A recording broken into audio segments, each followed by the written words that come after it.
Hey guys, welcome back to the session. इस video में हम बात करने वाले हैं report writing for the CAPF assistant commandant 2023 exam के लिए। और ये हमारा जो टॉपिक रहने वाला है वो ये है कि सस्पेंशन ब्रिज कोलैप्स्ड इन गुजरात, यानी कि गुजरात के अंदर एक सस्पेंशन ब्रिज था। यानी कि जो सस्पेंशन ब्रिज आप देखते हो ना, जिसमें तार लगी होती है, तो वो जो तार वाले ब्रिज थे वो गुजरात के अंदर कोलैप्स हुए थे।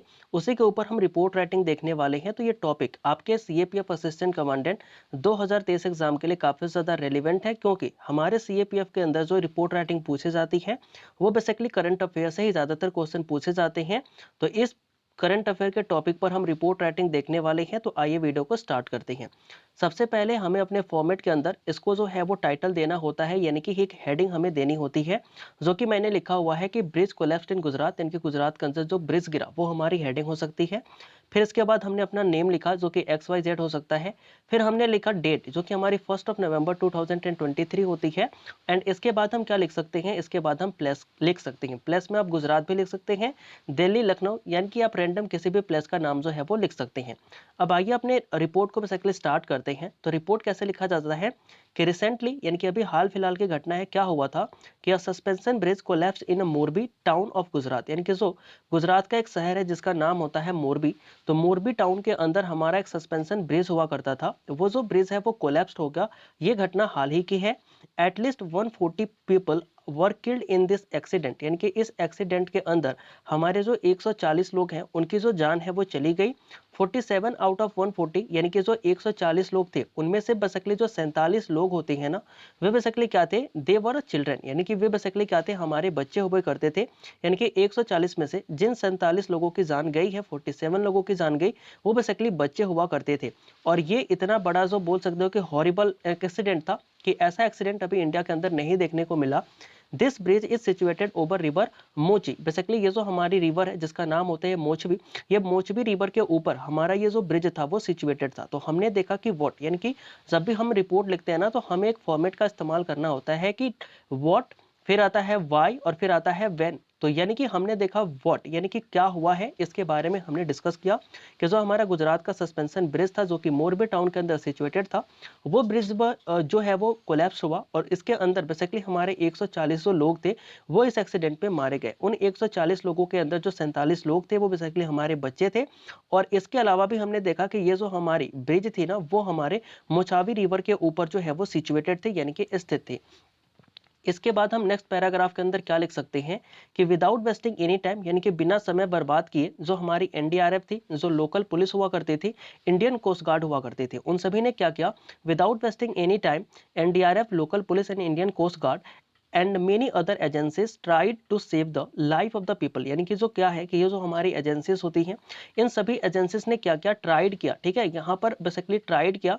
और उन्होंने बेसिकली ये प्रयत्न किया कि जितने भी लोग हैं, मैक्सिमम लोगों की हम जान जो है वो बचा पाए।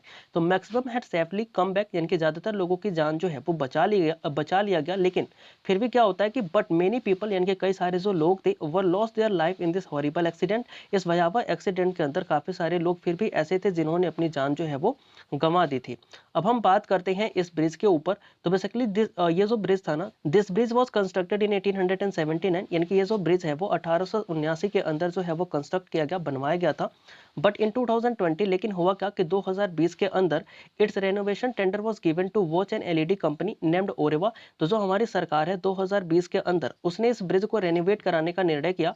और इस रेनोवेशन का जो टेंडर है वो एक कंपनी को दिया गया, जो कि कंपनी क्या थी, वॉच और एलईडी के बारे में एक्सपर्टीज थी। उसके अंदर क्या था कि वो वॉच और एलईडी कंपनी बनाती थी, और उस कंपनी का नाम होता है ओरेवा। और उस कंपनी को बेसिकली ये टेंडर दिया गया कि वो क्या करे, इस सस्पेंशन ब्रिज को जो है वो रिनोवेट करे।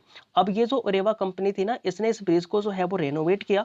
तो after a 2 year of renovation, यानी कि जब इसका रेनोवेशन काम 2 सालों तक चला, 2 सालों के रेनोवेशन के बाद 4 डेज बिफोर द ट्रेजेडी, यानी कि ये जो हमारी ट्रेजेडी हुई, जब ये नरसंहार हुआ, उसके 4 दिन पहले ही this bridge was open for the common people. इस ब्रिज का जो है वो ओपन किया गया था कि यहाँ पर कॉमन पीपल जो है, जो आम लोग हैं, वो जाकर के घूम सकते हैं।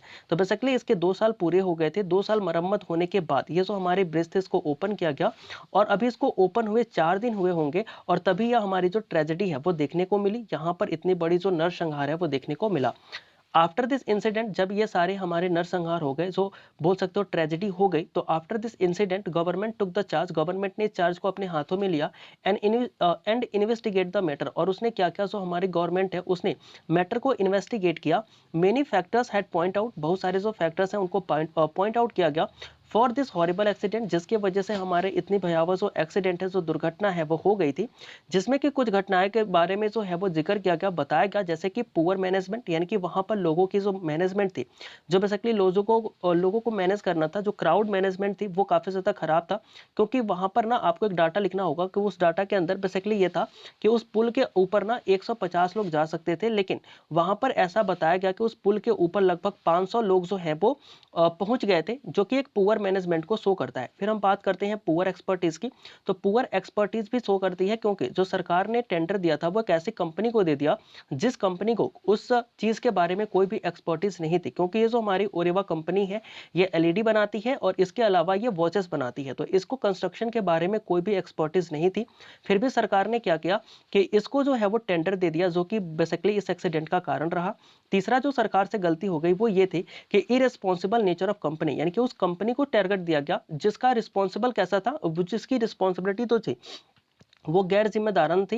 क्योंकि यहां पर आपको यह पता चलेगा कि जब भी आप किसी ब्रिज का बेसिकली इनॉग्रेशन करते हैं, उद्घाटन करते हैं, तो वहां की जो लोकल अथॉरिटी होती है, जो सरकारी अथॉरिटी होती है, उनसे आपको परमिशन लेना पड़ता है। लेकिन ये जो पुल स्टार्ट किया गया, तो इसके लिए सरकार से कोई भी जो है वो बोल सकते हो कि अथॉरिटी नहीं थी जिसने इसको अप्रूवल दिया था। तो इसलिए कह सकते हैं कि कहीं ना कहीं ये लापरवाही की वजह से भी हुआ है।